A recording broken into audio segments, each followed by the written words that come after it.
Tracy Komlos, welcome to the Beneath the Surface podcast. Thank you so much for having me. I'm so excited to finally be chatting with you. Yeah, I'm very excited. I was telling you, these podcasts are an excuse for me to invite people that inspire me through Instagram, through social media. Social media gets a bad rap, but for me, I feel like while it has its superficialities, it actually is like a way for people to share parts of themselves that they might not when they meet someone just on the street. You can go deeper and show your dreams. It's like an artistic way. And I think you really stood out and shined through the screen, which is hard to do. So really excited to jump in. Thank you. And it's like first thing that comes to my mind, it's like the dead of winter in New York. I'm in Miami now. You're in Venice, in LA. Yeah. And I think our minds are almost already on summer. Like we're thinking about summer always. And you are a travel queen, which we'll get into.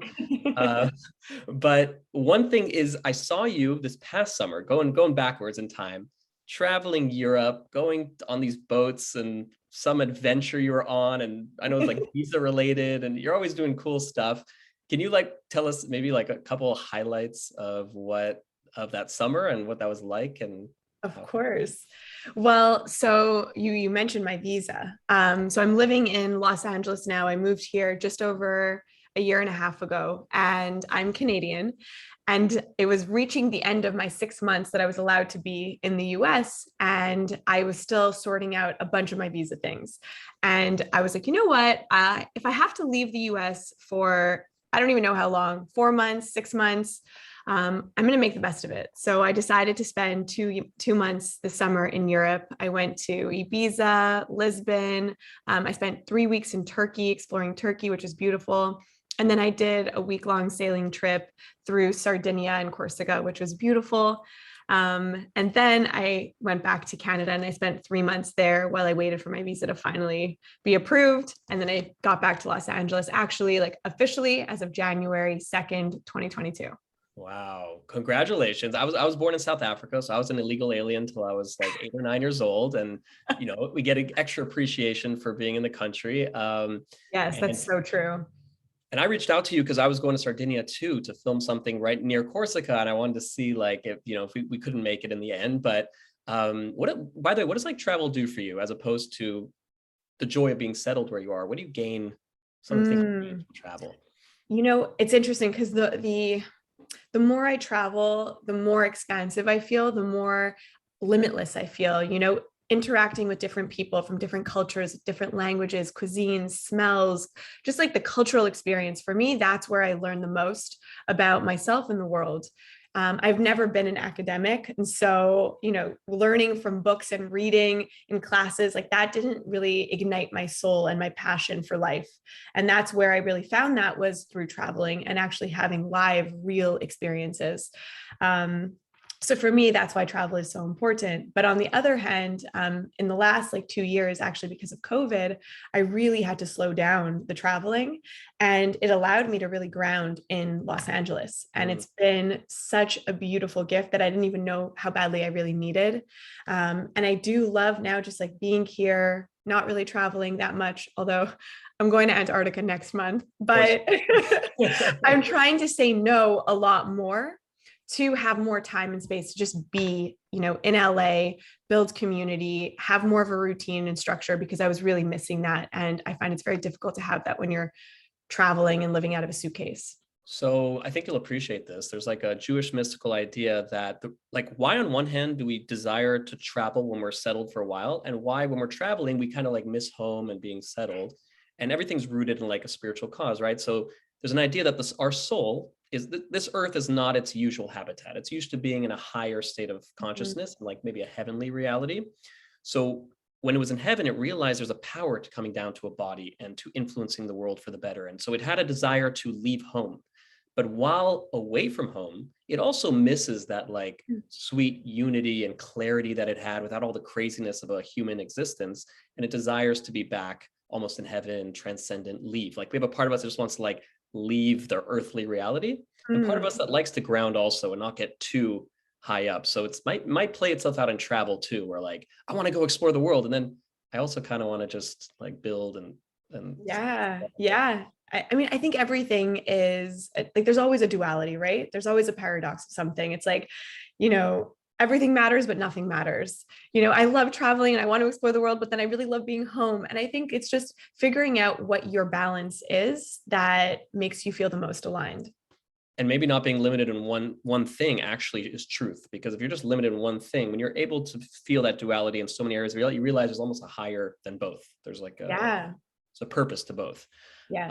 Now, if we're already on travel, I gotta jump into, maybe we could say, your first big entrepreneurial journey. Maybe there was more before this, but Pangea retreats. I have a dream to, create a retreat one day in your vein. And what and different to just traveling like many of us do, what does like a retreat, maybe you can tell us briefly about what that is, what Pangea is and was, and what a retreat does for somebody different than just going on your own, let's say, to just travel somewhere.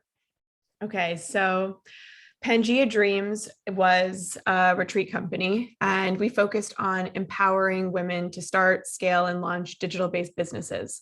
So our retreats were very focused on entrepreneurship and digital creators. It was an amazing company. I ran it for 5 years. It started actually as a production company. I wanted to get paid to travel the world. And I was like, how can I do that? And so we worked with 5 to 10 small to mid-sized brands for the first year, traveling to places like Bali, Cuba, Iceland. It was incredible. And after a year of doing that, my social media on Instagram actually started to grow, and people were noticing. They're like, what are you doing? And how are you traveling? How are you going to all these amazing places? And from there, I realized, I was building this company on my own, and it was quite lonely. I didn't really have a community around me that understood what I was doing. And so I was feeling like, I wish that I had other people that got it, And then I'm like, but I have all these people online through Instagram. Why don't I take them offline so we can all connect in a real life experience, have a shared experience, bond, and create like a wider community. And in that, the retreats were born and pivoted the business. That was the core product. It was absolutely incredible. Hundreds of women have joined us from over 30 or 40 countries all over the world. And it was a really powerful experience. And the reason why I think retreats are so powerful, more so than just maybe a travel or a trip on your own, is you're cultivating these connections with the people that are there with you. Hearing other people's stories, having a shared experience just bonds you right off the bat. And to be able to be in a place where everyone's showing up with a common goal and a common interest, and everyone's like-minded, it's like you feel seen in a different way than just going to travel on your own. It's a completely different experience. And the fact that you're in a beautiful destination removes you also from the mundane or the everyday of your life. It gets you into a different headspace where you can really drop in and be present with the group and what the programming has to offer. So I really, really believe in the transformative experience of retreats. And I mean, I've seen it firsthand with hundreds of women. They join us on the first day, and by the 7th day they're like a different person, and it's really cool. Wow. Is there like a moment that stands out for you where you were like, wow, what I'm doing is really like, this is impactful? Was it on first trip maybe, or like? Yeah, actually it was on the first trip. I was like, holy shit, this is really powerful and this is incredible. And I had no idea what I was doing or getting myself into. I'm very much someone that's like, I have an idea, let's go and do it. Let's see if it works. And if it doesn't work, okay, let's iterate, let's figure it out. I don't take no for an answer, and I don't let fear stop me from exploring and trying and doing. And I think after the first 3 retreats actually were back to back in Bali, and they sold out in 2 weeks just from posting on Instagram. Wow. And I had never been on a retreat before. I had never planned a retreat, and I was doing it in Bali, across the world. So after that, I was like, this is something that's really powerful. It's extremely transformative. It's giving people a reason of being bigger than just themselves, because now they're part of something bigger than them. And that was like my aha moment of like, this is what I want to spend the next couple of years really building, cultivating, and doing, because I see how profound it is. That's beautiful. And you said something there that you don't take no for an answer, and that fear doesn't stop you or something. I saw on your Insta that you wrote, you put a quote, it said, no risk, no magic, right? Yes. And I'm curious what those words mean to you because, entrepreneurship, it's very like, it's like exciting for people and it's right, but and from my life and I'm sure from yours, it's something that it can be lonely, it can be exciting and amazing. And I think maybe at the core of it is like, people say create what you wish to see in the world. Like we see a lot of problems, something missing from the world, and we're like, oh, I wish somebody did something about it. Like, well, maybe the fact that you see that there's this need for it, that means you've been chosen to, you're meant to do something about it. Um, but again, like fear and not having it, when something doesn't exist before, there's a power to seeing it come to life from nothing, almost like creation, like Yeah. mimicking God in a way. Yeah. And on the other hand, it's scary because there's no proof of concept to sit back on. So like, how do you feel no risk, no magic means to you? Well, I think being an entrepreneur, you have to be a little bit crazy and also kind of masochistic in a way, because it is really hard and it is lonely and it is painful. And there's a lot of self doubt, and the emotional roller coaster of entrepreneurship is really challenging. But the reward of that is magic. Like it's so incredible. And I oftentimes will relate like an idea and then making it into reality, like true alchemy. It's like you have an idea, it's just a thought in your mind, but then to be able to create it in the physical realm where now you can see it, you can live it, you can experience it. I'm like, we're all alchemists, and that's magic, and magic is real. And so for me, I feel very much so that like to be an entrepreneur, there's so many risks involved, and you have to be crazy enough to believe in yourself. That's where it really starts, And I think the biggest thing is to just start, just do. And the idea or thought that you might have from the beginning is never what you're going to end up with, but it's just ripping that band-aid off, not being scared of the risk in a way, not being scared of what if it doesn't work, what if it fails, just going for it and trying, and then seeing kind of what unfolds and what happens from there. And it is really like a beautiful process and experience. And I do think entrepreneurship also taught me a lot of actually Buddhist philosophies of like non-attachment as well, which has been really interesting in this process of, starting a company, then having to say goodbye to it because of COVID, starting another company, and then also walking away from that. And then, now, creating something new. But the idea of doing anything else scares me more than anything, Mm. like working for someone for my entire life. That's a fear that I never want to experience. That's so huge to realize that as a fear and not as just like an annoyance, but to really like feel that within you. And maybe for everyone it's different, but like I was thinking that regarding psychedelics, which maybe we go into later, but the idea of usually the fear, and I will say for me personally, the fear of like change and risk taking in that respect. But is it more, let's say, a Wall Street broker, till I don't want to focus on Wall Street brokers, but let's say someone who's living their life pursuing something their entire life, and they're closed off and numb to anything higher, anything deeper, anything more meaningful is that not more of a risk to live that life? And we don't think of it that way, I but definitely think of it that way. yeah. I very much am in alignment with that. Like, there's so many people, unfortunately, that go through life just sort of following the societal norms of what they've been told they should do as a good citizen, like go to school, get a 9 to 5 job, work there, get married, have children, do it all over again, wake up every day. Like, it's, and I think that, again, for certain people that works because there is a comfort in the knowing of what to expect in a way. And I also don't think that everyone's cut out to be an entrepreneur, because I do think you need to be a little bit crazy, and you have to have a higher risk tolerance to be able to do something like that. But for me, at least, the thought of my time being for sale and my freedom being for sale is something that never sat well with me. Like, I wouldn't trade anything for my freedom. And that's why I had no choice but to work for myself and to create the reality that I wanted to live in. That is a huge point. I think if you can't imagine it another way, as opposed to like I really want it, no, it's like I couldn't be happy doing it another way is a good sign that you're cut out for it. And speaking of which, this is the month of. Did you know there's 13 months in the year, Tracy? Did you know that? In the Jewish calendar, Yes. the Hebrew In calendar, yes. We're lunar. However, we balance the Jewish calendar with the solar calendar. So 7 times every 19 years. So every 2 or 3 years, there's an added month, and it's this Mm. month. So it's Wow. around February, March, Pisces season. Maybe we have to add the Pisces. That's my birthday, Pisces. So maybe I'm, you know, yeah, in You Hebrew, got horoscopes on the brain. exactly. No gay Abadavar. I'm partial to it. Mm. But so we add a month to even it out. And Adar, the rabbis say that when the month of Adar enters, you have to increase in joy. And Purim's in the holiday of Purim, Yes. which is joyful. It's very much connected to happiness. And I've got to say, not buttering you up, but I feel like you exude joy, and it's something that's like contagious. And again, even through the virtual world of Instagram, it takes something to be able to.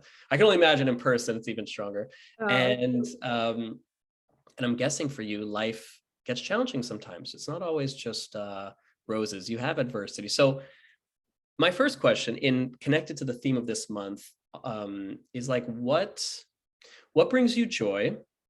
And I got to say, before this question, the reason I came to this right now is you were talking about how the entrepreneurial journey you're on and how you can't imagine it another way. And I feel like our society believes happiness is something that you will like attain, you'll get to. mhm. And in Judaism, at least we learned that it's a byproduct of a meaningful, purposeful life. Like it's more like, I know I'm going in the right direction in my life. There's a Yeah. quiet feeling inside that stems from that. That's like an inner contentment, like a certain joy in that. Of course, in Ibiza, dancing on the boats, there's going to be excitement, but like joy or true happiness is like connected to that feeling of like, I'm living my purpose. I'm doing what I'm meant to be doing. So that's like on the macro. But Mhm. also practically every day I wake up on the wrong side of the pillow a lot of times. Like, do you have any tips on how we can tap into like a more inner joyful state, and what for you does that? For sure. I do think that I'm pretty in tune with my intuition, and I'm always checking in with myself. I'm always like, how does this make me feel? How is this conversation making me feel? How does this email make me feel? How does this idea make me feel? How does this business, it's like, it's a constant conversation with myself. And because of that, I'm always recalibrating, and if something doesn't feel right, I'm like, interesting. Why does it not feel right? What's coming up for me? And I think that having that self-awareness and internal dialogue is important. I also practice gratitude. And I know that sounds like kind of cliche, but like cliches are cliches for a reason. And this was a big practice that I implemented about 5 or 6 years ago now, that we also incorporated on every single one of our Pangea retreats. Every single morning, we would wake up as a group and everyone would write 3 things that they were grateful for, 3 intentions for the day, and 3 things they would hope to accomplish. And doing that sets you up to operate from such a place of abundance and gratitude rather than focusing on the lack or the scarcity.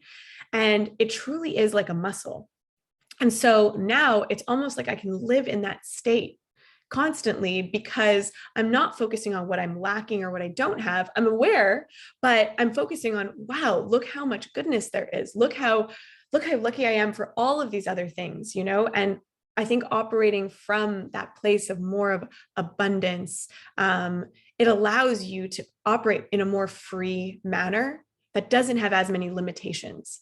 And I think showing up to every conversation, any scenario, a business opportunity, whatever it might be, from that kind of an energy space of limitless expansion, then that kind of the ripple effect of that is so powerful. And then the world in a way like opens up to you.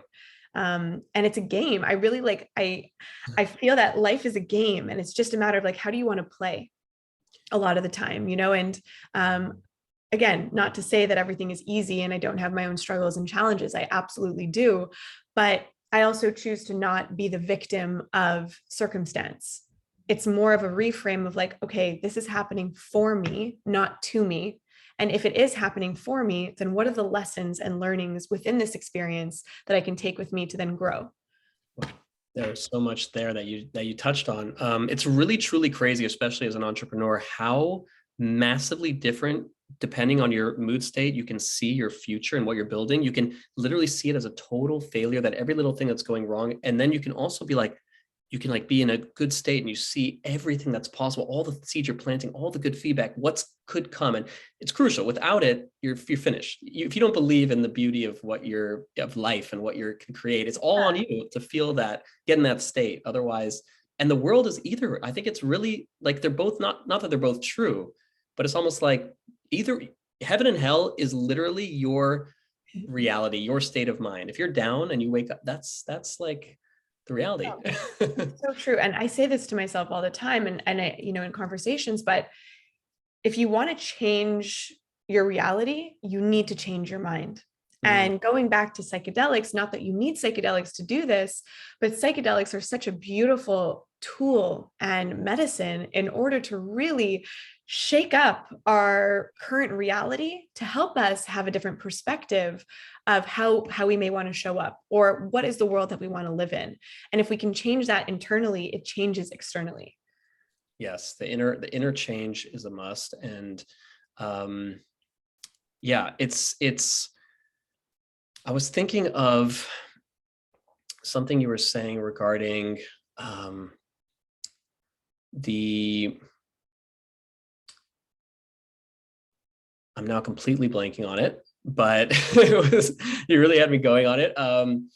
I do believe that I'm gonna get back to it. It's gonna come back to me, but it is interesting. I will say, coming to me is that two things. I got it back. One is that the word in Hebrew for joy, besimcha, is the same letters as machshava, which is thought. So literally rearranged thought and happiness. Like your circumstance of what happens to you. I'm reading a book that says 40% of your happiness is dependent not on your life circumstance, whether you've been divorced, traumatized, what's happened to you, all the craziness of life. That's only 10 to 20%. 40% is literally how you decide to deal with it, how to perceive it, how to frame it, how to approach it in your life. Yeah. And the thing that you said earlier about how abundant you can feel and how you can fill yourself up, it only literally hit me last night. I was listening to this talk about how self-love, we hear it all the time, self-love, self-acceptance. And I'm always like, I question everything. And I'm like, is it really that important? Like, just in my mind, I'm like, of course it would feel nice, but how important really is it? And he was saying that if you don't have that, why is it so important? Why does the Torah say, love another as you love yourself? Like, just say love another. Why do you need the self-love? Why is that so important? Because like you said, the lack means that every relationship you're going to interact with, part of you is going to want that validation and want them to be making you fill you up always. And that will impact how present you can be and how much you can give and connect to them as well. And then I was extrapolating that out to gratitude, because if you can apply that to the macro, to life, if you don't feel that gratitude, why is it so important to feel gratitude and have a gratitude journal and everything? Is because then I'm going to be looking, like, when something goes wrong or I don't have something filled, it's like, it's missing from my life. I'm always lacking. I need something to fill up all the time. And when we wake up, I don't know if you know, the first prayer we do in the morning is Modeh Ani, which is, I am thankful, I'm grateful. So really, really crucial stuff that I'm still working on all these things myself. And for gratitude for you, is something do you do something like a specific practice, or it's something that you've instilled and it's kind of second nature? I did it for like a good 4.5 years. Wow. Almost every single day, in the morning and at night. And now I feel like I'm living it, and I'm constantly in gratitude. I'm constantly saying things. Another practice, though, you mentioned self-love. The most important relationship that we'll ever have in our life is the one with ourselves. And I think that there's such a misconception of like, oh, you'll find your partner and you'll complete me. Like, that's not reality. That's a lie that we've been fed. And it sets everyone up for failure, because if you are constantly looking outside of yourself for that validation that I'm enough, or I'm good enough, or I'm loved, you're never going to be content, because it's never going to be enough, because you are lacking that for yourself. And so something also as a practice that I did, and something that we would challenge the women on our retreats to do too, was mirror talking. And, it's just super simple. Look at yourself in the mirror and look at yourself in the eyes, like really deeply look at yourself in the eyes. Like, when do we do that? You know, we're always rushing through the mirror, getting ready, dressed, but like, when have you really taken a moment to stop and look at you, into your soul, through your eyes, and just say, I love you, you know, and like hold your heart and just be like, I love you. I love you. And I got you. We're good. You know, like I'm on this journey with you and I love, and just really like sitting with that and feeling that truly in your soul. It's really uncomfortable. It's like, it's very unsettling for people. And it's also extremely emotional. But I think if that, and that's a practice that I definitely did for a while as well. And, you know, the feedback from the women on the retreats, like sometimes they'd go back to their room and they would try and they would come back the next morning and be like, I only was able to say it once. Someone else would be like, I couldn't even do it. It was too awkward. I felt too uncomfortable. But then by the end of the week, you know, everyone's standing in front of the mirror, having a moment of love and gratitude with themselves and saying it 10 times, 20 times. That energy that you're cultivating within yourself, that self-love, that self-respect, that feeling of being seen, is how then you emanate and show up to the rest of the world. And you don't need anyone else for that. It's all within you. And So that's that, so yeah, powerful. that is very powerful, because it's not a weird thing to do, because the sages say, the Kabbalah says that you're like a foot in the shoe. That part of your how much of your body would you say is in your shoe? Not that much. I mean, it's little. That's your body to your soul, meaning the amount of Mm, your inner self, your deeper self that we are conscious of, is that minute amount. This that you and I talking. wow. What you can access is so beyond. That's why, like, I remember in high school, I would party. I was trying to find my thing. And then when I went to Jerusalem and I kind of just dedicated myself to inner work and all that, it's endless. It's limitless how much you can delve, because it sounds boring to a lot of people with busy lives. I'm living in New York, you know, like to sit with yourself, to meditate, to be alone. You can discover, so maybe COVID helped with that, maybe a little bit, I hope, with people, is like there is Yeah. so much within you, a vast reservoir of insight and clarity and like new ideas and beauty and emotion, and so much you can find, creativity you can Mm, find in yourself. There's that side of you, and then there's that shared experience of that lofty side of you is also has compassion on the side of you that's struggling, the lower conscious you that's struggling every day with life's challenges. And when you say I love you, I almost feel like that's the higher you saying, I'm seeing what that part of me that's going through. It might almost sounds like not a bipolar experience, but Kabbalah teaches us you have many facets to yourself. You have a what they call the animal soul, the side of you that just wants lust, comfort, desire, just to be held, just to be safe. There's a part of you that's selfless, that's vast, that wants to change the world, that's divine, and you have both those sides to you. And to say I love you, I think, is saying the totality of this human experience. Like, you're on your journey, this is one stage, there's a part of you that is pure no matter what, and you are giving it your best shot. And like when you said yeah. that to me, I think it totally makes sense to do that, Mm, like from a, you know. yeah. Like it's crucial, I think, to overall like happiness. And like I think there's so many different ways that people quantify what happiness or success is, but you could have all the money in the world. If you're not genuinely happy and you don't cultivate your own self-love and your own mission and purpose within you, then what is it all for? You know, it's just constantly going to be filling a void that won't be filled if you can't fill it. You need to be able to fill up your own cup.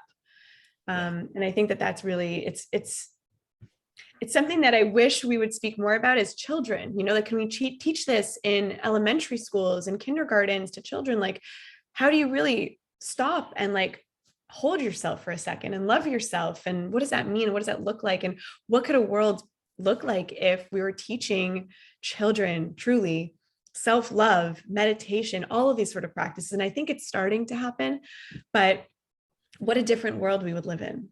I will say my tiny contribution is I worked with teenagers for like 7, 8 years.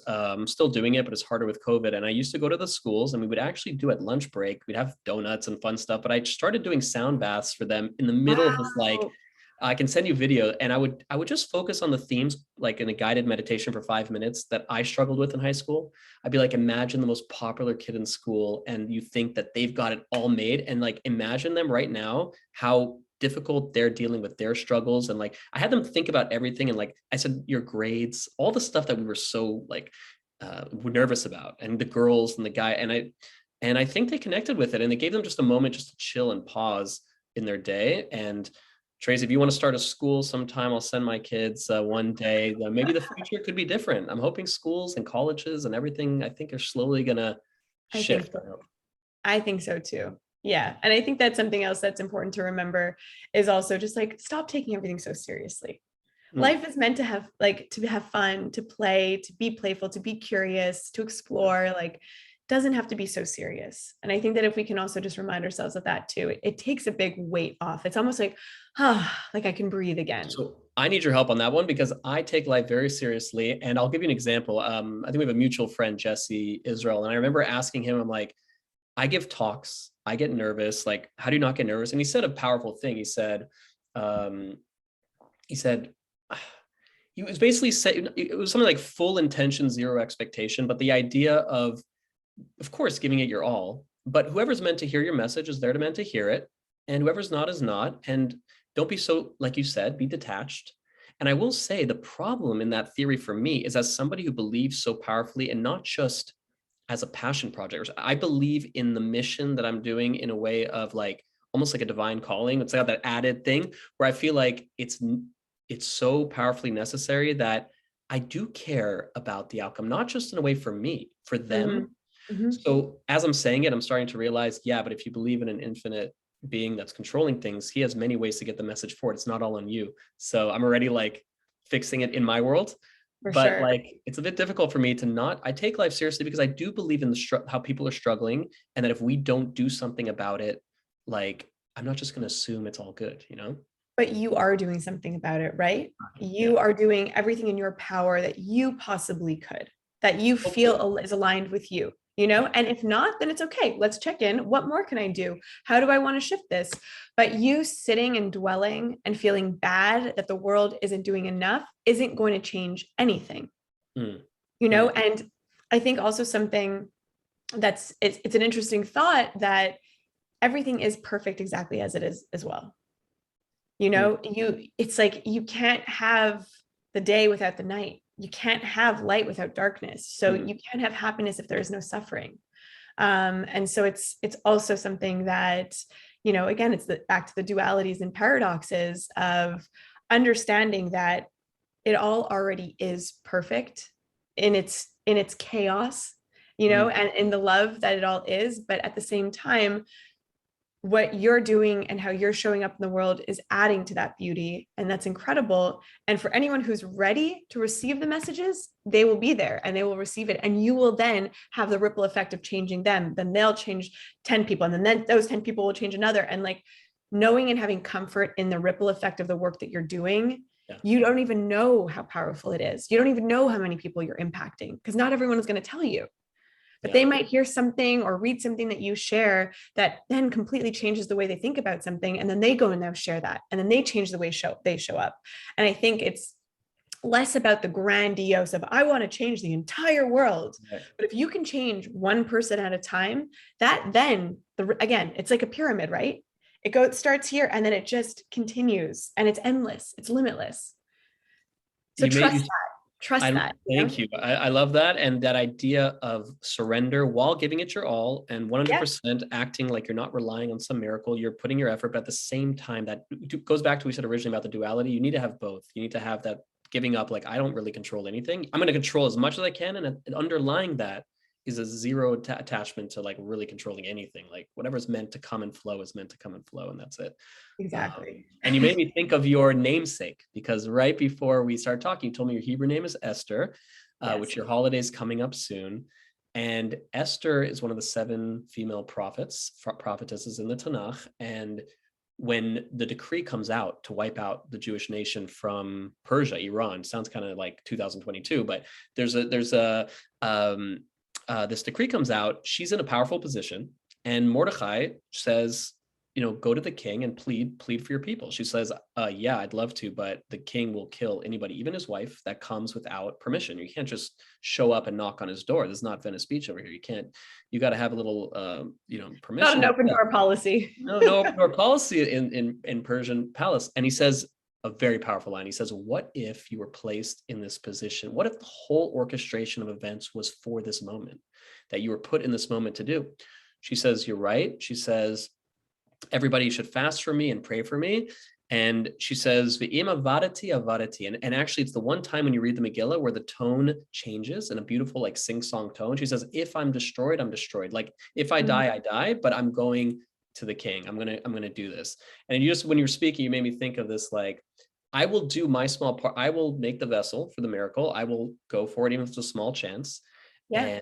And that's it. And it's really also interesting that she fasts for 3 days, because you think you're going to a very corrupt, like a king who cares only about beauty and stuff, like you would want to like wear makeup, you'd want to eat well. Clearly Esther had such faith. She's like, this doesn't depend on this earthly guy. It's God's either going to allow it to happen or not, and I'm going to focus on the higher cause, even though I'm going to make a small vessel for this situation. So no risk, no magic, and rely on something higher. Don't put it all on your shoulders. Just do your small part. Yeah. Definitely live up to the name. I I really love that. And I actually I wrote something. It's kind of it's sort of in a way been my mantra that I live by. And I wrote it about 2.5, almost 3 years now. And I still read it to myself probably like once or twice a week now. I was reading it to myself every day at one point, but I think this is the way that I really live my life. And I'd love to share it with you. Please, I would love to. All right. So I'm pulling it up here. Okay. When we surrender our power and let go of control, that is when we invite the space for magic to flow into our lives. Surrender your power, trust that you will be taken care of, allow for the magic to flow. Money is abundant, opportunity is abundant, everything flows to me. The magic will reveal itself if you allow yourself to see it. Stay focused, stay open, everything happens for a reason. When you change your mind, you change your life. You control how you see, experience, and feel your reality. I know my value. I know my worth. Speak your truth, and others will feel and see it too. The magic awaits. Wow. That's beautiful. That's I have long prayers in the morning. There's a lot of ideas that I think deeply about, but that's a beautiful language to basically say that life isn't random. There's a purpose to your life. And instead of trying to fight so hard to achieve your dreams from that mindset, it's like, it's trying to find you, and let's just become a good vessel for it, but and go for it. But don't feel that It trying doesn't to have change. Yeah. Exactly. It doesn't have to be, if things are creating so much resistance, like let it go. There's two ways you can hold on to something. And I love this analogy. And it's actually like a physical example. I have something in my hand right now. I can either hold on to it with a closed fist and like really grasp for it, but then I'm missing everything that's happening around because I'm so focused on just holding on to this one thing. Or I can hold on to it like this, and my palm is now open. And if wind comes and blows off the thing, that's okay. But I'm staying open to whatever is coming. But either way, I'm still able to hold whatever it is. It's just, what experience do you want to have in that experience? Wow. It doesn't do justice whatsoever. I got to see if I can find, I wrote down for the month of Adar a little mantra, and it did remind me a bit. I wrote, be thankful now for all the good that will be coming to you this new month. God wants to give us revealed good. We just need to align ourselves and become vessels to receive it. Let's feel positive and place our trust in him. So that's all on that. But I think this is the time. They actually say that the mazal of Adar, these 2 months, it shines, and it's like a time to plant. Back in the day, this is the month you plant. It's the time of good will come to you if you have that. A lot of magic in this time. So this is like a really perfect time. I have to touch on this with you because it's probably my most, it's something when I think of talking to you and what I see that you do and what I'm also passionate about is in community building. And I think that side of joy also, by the way, like we can do a lot inwardly. And I've done that for the last long time, inner journey and going on my own soul journey path. But turns out, I think we need other people too. I kind of forgot that part. I'm like, everyone's holding me back. I'm just going to go. And there's some magic that happens in that. I know you're either hosting, attending, collaborating on something awesome. There's something awesome going on at all times. You even have a hiking club that is, I feel like as a kid, I'd be like, I don't want to hike, but like, I think you make hiking cool. Like it's something I would when I'm in LA next, I'm from San Diego, so I definitely got to come up and Yes. hike with y'all. Um, so, and we've been quarantined for 2 years. Like, this topic is just everything. And so how did you go about, were you always this way? Did you like to gather friends? And is it something that, or just something that became a need? You know, you're somebody who's moved from different cities and different places. And again, we talked about creating what you want to see in the world. So can you talk about community building? Yeah, community building is a huge pillar for me in my life. Like it's definitely, if you have 3 or 5 pillars, like community building is absolutely one of them. And it's something that came to me as more of something that I was lacking and I was missing in my life, and not being able to find it. I was like, well, why don't I just create it? And that really started with Pangea, was feeling the loneliness of entrepreneurship and being like, well, I want to surround myself with other like-minded people that are doing similar things that I can connect to and feel empowered by.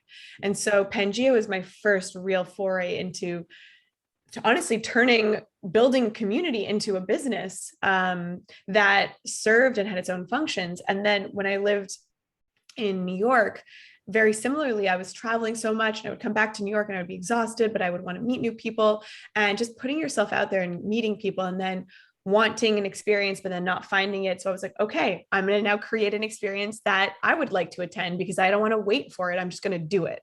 And again, same thing with moving to LA. It was like, I want to meet amazing founders that are in the similar industry that I am. So I'm going to start hosting founder dinners and bring people together. I want to go hiking in nature once a week. Great. I'm sure if I want to do that, hundreds of other people want to do it. And so it's always creating from a place of what I feel like I'm wanting or craving in my life. And I know that like none of our ideas are unique, or our feelings. So I find comfort in that. And if I'm feeling that I'm lacking something, or if I want something, I know millions of other people are feeling and wanting the same thing. So I think it's also that getting over the fear in a way is important, of putting yourself out there and then hoping that people are going to show up and come.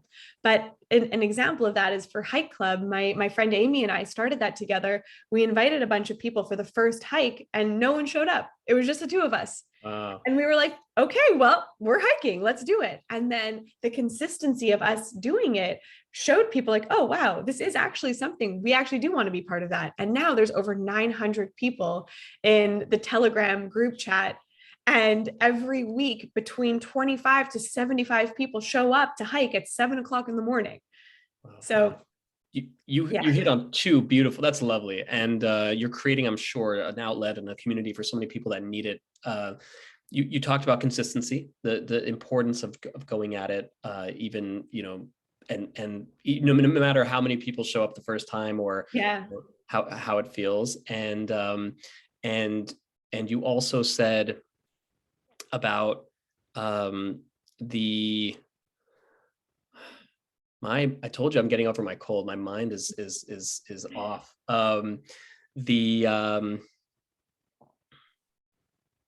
Was it about creating something from a need that you're feeling? Yes, Other people good. are. That's it. That's it. Yeah. That's so important to know that what you're feeling is, if you desire it, that other people must desire it too. And that's a great, simple idea that is very important. You're like, is my idea crazy? It's like, no, if you find it to be cool, likely you're going to find a tribe that wants it too. Exactly. Is there something you can say of like the key aspect or element when you're hosting or creating like a gathering, like what are the Tracy commandments, the 10, not 10, but a Tracy commandment to having a dope event experience? What needs to happen? What's got to be going on? I think as, let's say, a community leader or someone who is curating an experience or an event or putting it together, the energy in which you show up to that experience with, in a way, kind of dictates how everyone else is going to operate within that experience. And so it's really important to set the tone. And so for me, it's like setting a tone and a feeling of, inclusivity. Everyone's included. Everyone is welcome. You know, anytime anyone comes over for like, whether it's a dinner or for a hike, whatever it might be, or a retreat, I'm hugging everyone. Hey, welcome. So great to see you. If I haven't met you, I'm Tracy. Like, I'm connecting with people. I'm hugging them. I'm welcoming them. And just that energy then invites them to show up to this experience like that with everyone else that they're interacting and meeting with. So I think that's really something really important to remember when you're creating experiences for people is, how do you want people to feel? And how can then you show up to be an example for that feeling, to cultivate that within the group? I think that's really important. And then touching on something that brings everyone together. So for me, like at my dinners, I typically will have like a conversation topic or a question. Tonight, I'm actually hosting a founder CPG dinner at my home. And the question that I'm going to ask everyone is, as a founder in the consumer packaged goods space, what is a struggle that you've had to face and how did you overcome it? And so to bring people together, again, around a shared experience, we're all eating together, beautiful, but then to connect deeper in a more intimate, vulnerable place, that is what cultivates the feeling. And people don't necessarily remember all the time what you look like, what you say, or this, whatever it might be, but they remember how you make them feel. So for me, in an experience, it always starts with a feeling, and then everything else comes after that. Wow, that is so true. You know, what rabbis, we prepare these like intricate step-by-step talks for 30 minutes. And afterwards, if you were to quiz people on it, they're not, they're remembering that you gave over a certain, like, not just a feel, it was almost like you're in this state and you have this thing and it sort of trickles. I was with a teenager that I work with, Sorel, and he was like older in his like early 20s. We're in Jerusalem. We went out for like lunch and he told me this like Torah thought, this idea. And I'm like, Sorel, I think I taught that to you like 4 years ago. And it was the first time I realized that they actually not only listened, but like every time you interact with somebody, you've changed them. You've actually on some level, like we're all connected and we become a little bit of everyone who's following you on social media, or there's probably some vibe of yours that's entered their world on some level, and even more so at live events. And like you said, the first part, I think I read somewhere the first moments of an event, it like sets like how they experience like 50% of the whole event. Exactly.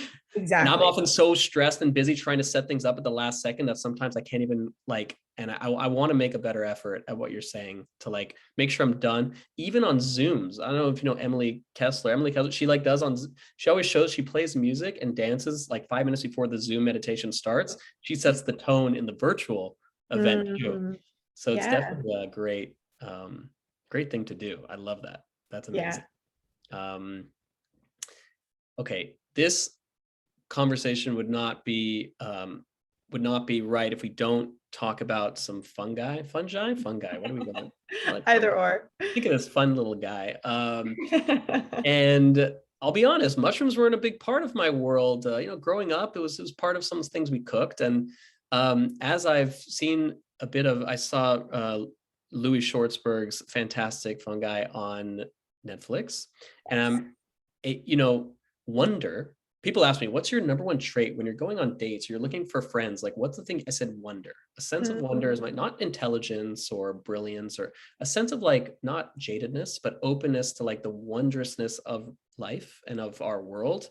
Maimonides says, if you want to come to a love for the divine, you should look at the nature and beauty of the world around you and just look at that, and that just the vastness, the detail of it. Can you, and I know we talked about Louis Schwartzberg when he did a movie called Gratitude. I don't know if you've seen that TEDx talk. It's like a short TEDx talk. Yes.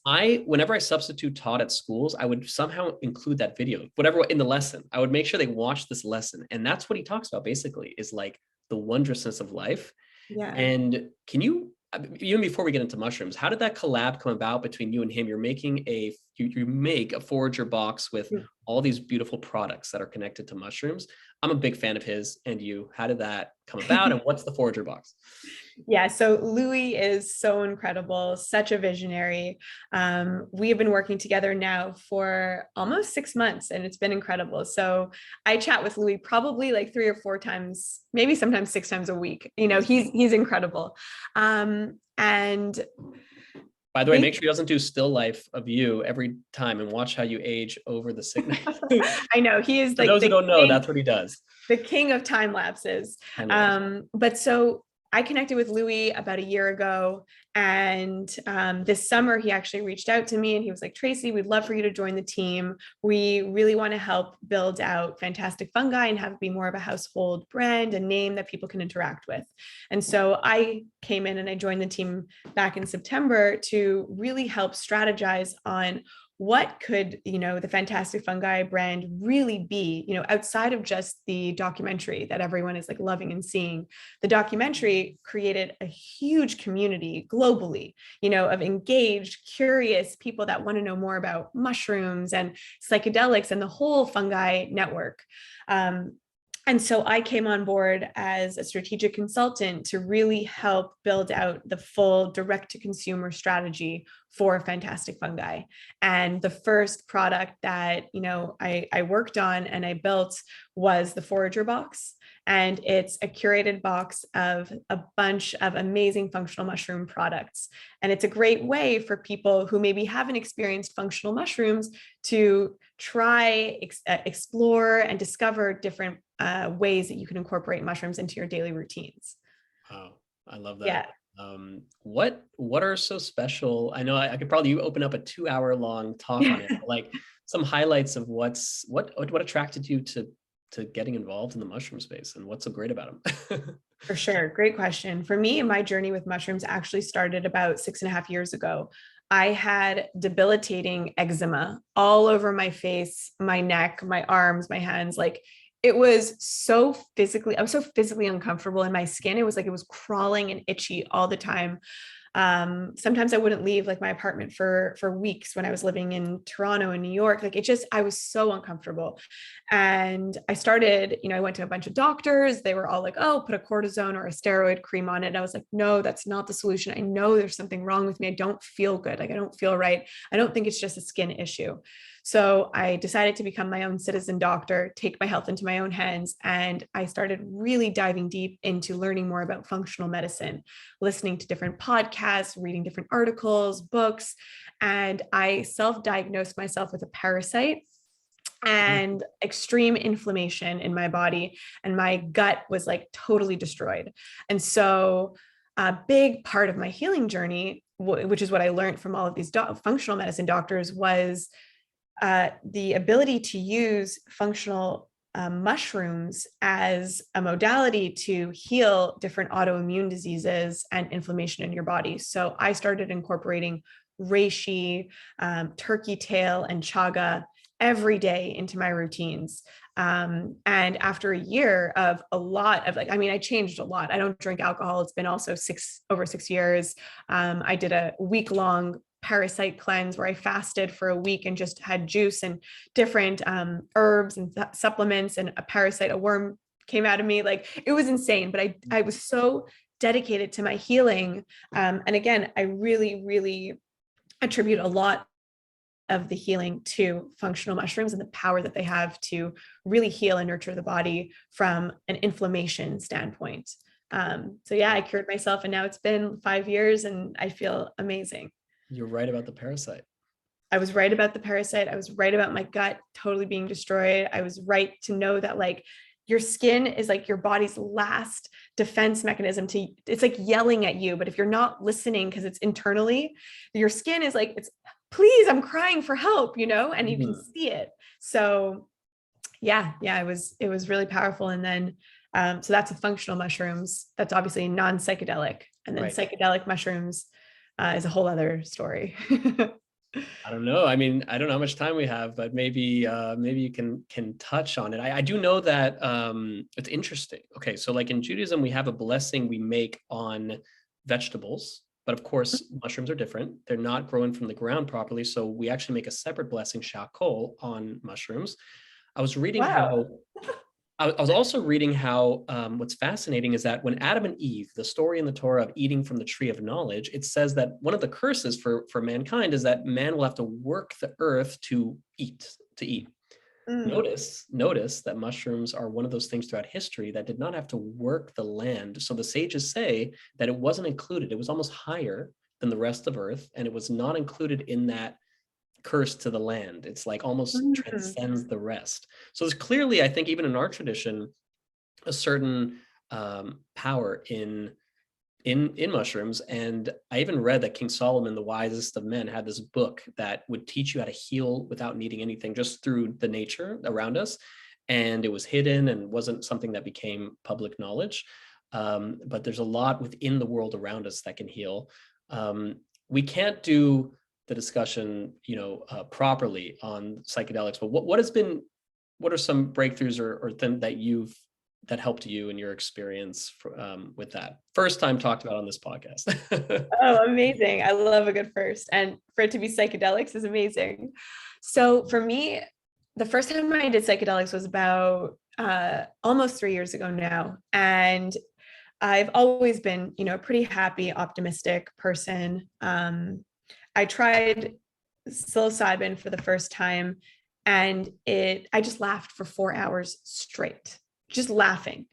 And it was such a healing experience in reconnecting in a way to my inner child and the wonder and curiosity and play that lived within me. But again, as you get older, you almost like have to turn down these things. It reminded me of that. And it reminded me that it's still within me. And I want to tap back into that. And so it unlocked that. And I still very much operate from that place of like happiness, curiosity, and wonder. But in that moment, when I had that realization, I was like, wow, this is really powerful. And if it was able to profoundly change my perspective in the way that I show up now towards all interactions, how powerful truly is this in terms of a mental health standpoint? And how can it really change someone who is suffering from debilitating mental illness, whether it's PTSD, anxiety, depression, eating disorders, addiction? Like, it's wild. And so the more I learned, the more I dove deep into learning about everything that was going on in the psychedelic space, the research that's happening, the clinical trials, I became more and more fascinated with the potential of truly changing the world. Because if we can change people's minds, we can change the world.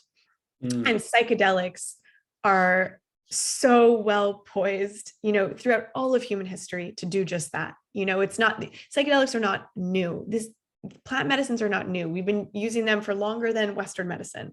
It's part of, I don't know if you've actually heard, but I don't know. I don't know if this is accurate, but I've heard that like rabbis will get together and have psychedelic journeys or smoke marijuana and then talk about Jewish mysticism and Kabbalah and dive deeper into the godly realms through the assistance of psychedelics. And I always thought that was so cool. I recently heard about some retreats that they do in different places. It's definitely not a common like practice, or there is drinking, funny enough, is Drinking is in moderation, very yeah. much integrated. Granted, a lot of the Hasidic world is from Russia and from these Eastern European places where it was a big part of it. There was talk about like a pipe that different, Hasidic masters had. We imagine it was tobacco, but I've heard so many theories, so many ideas. It's interesting, like the pineal gland, the Yeah. DMT in Hebrew, Peniel means the face of God. That's what it means in Hebrew. Wow. So there's a lot of interesting stuff regarding DMT, what's going on. I've had a few times in my life, and I used to not talk about it when I was in the early 2000s because spirituality was like weirder than it is now. So my friends would have been like, what? But I've had some mystical experiences naturally through prayer and meditation where I felt a total oneness with all things. And when I would start to talk to friends about their psychedelic experiences, it sounded similar. I imagine it's much more over time and powerful. I have never psychedelics. I grew up in Southern California, so marijuana was like water. But never tried. But it's very interesting to me to see how people benefit. And you were talking about mental health. Yeah. I was opening up Time magazine recently, and a neighbor down my street was on the front regarding ketamine used for her depression. So I started talking to her about that, and everything's a case by case basis. Everybody needs something that helps them. And it is interesting to me that I've noticed somatically, like working with people, talking to them is not going to just fix their problem.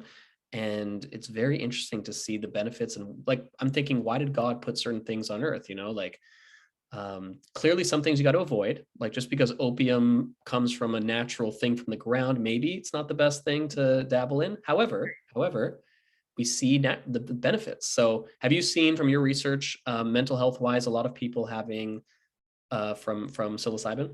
Oh yeah. Yeah. Big time. It's being compared to like 4 years of therapy in a 4 to 6 hour session. Wow.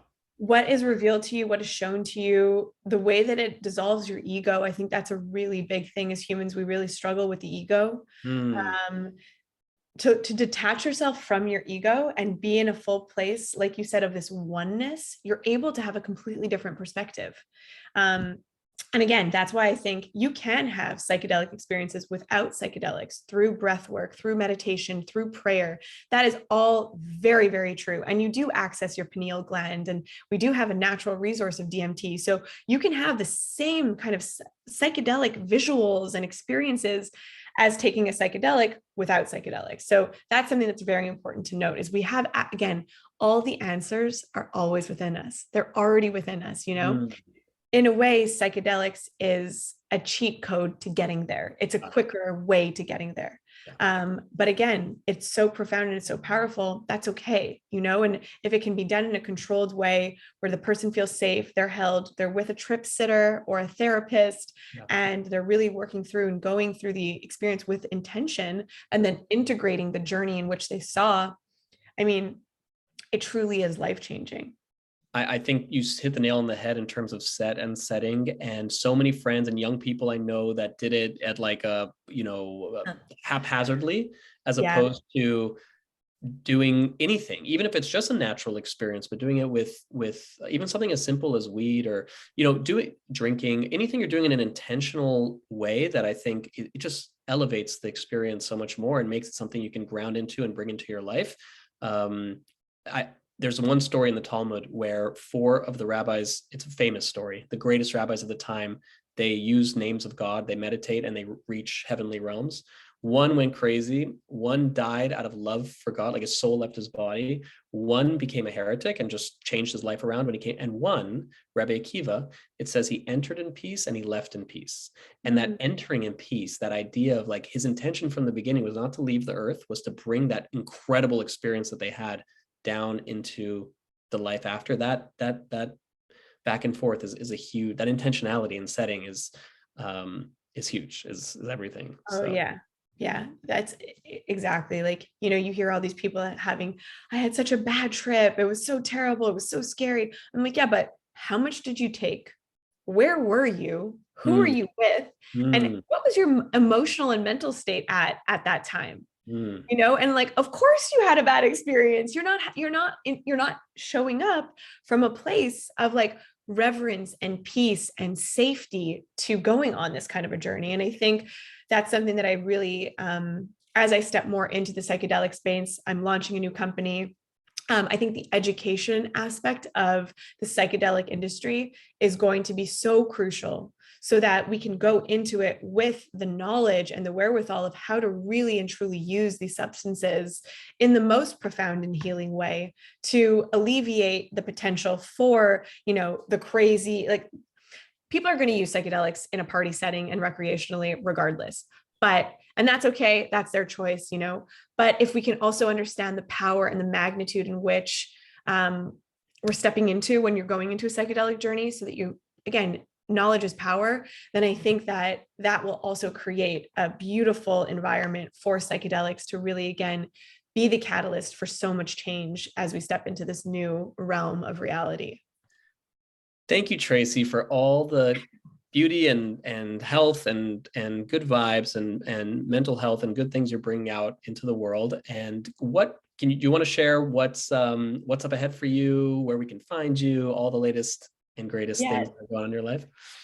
So you can find me and connect with me on Instagram. I think that's the best and easiest way. It's just my name. I'm sure you'll have it in the title, Tracy Komlos. And then I'm working on, stuff with Fantastic Fungi, really helping them, and it's been amazing, as well as launching my new company, which is we're still in stealth mode, but we're very much focused around creating products that are psychedelic adjacent. So no psychedelics within them, but they will support the psychedelic industry as it continues to grow. So I'm really excited about that. And the company is called Trip Kin, a friend of your trip. So stay tuned and keep an eye out for that. No doubt, whatever's next for you and everything you're working on is going to be amazing, and we're here to support you. Thank you. And I want to thank you so much for coming on. And I want to put out there that I feel like at some point we have to create some mesh of an event, maybe not a full retreat, some event in LA or something of mystical Judaism and everything that you're about, and putting it together. I would love to do a Shabbat dinner with you around that, with some sound bowls and magic and all of the good stuff. Oh, it's going to be amazing. It's funny because my whole focus now is natural means of reaching transcendent states. So it'll be very interesting as friends of the psychedelic community. You want to ground your experience into some methods that we have here to get there every day. Here are some ways, I would love to learn more. We'll have to chat more offline. Absolutely. Absolutely. Tracy, thank you so much. And have an amazing rest of the month of Adar and joy and living out your mantra and abundance in your life in all ways. Thank you, Daniel. Thank you for having me. This was such a beautiful conversation. Of course.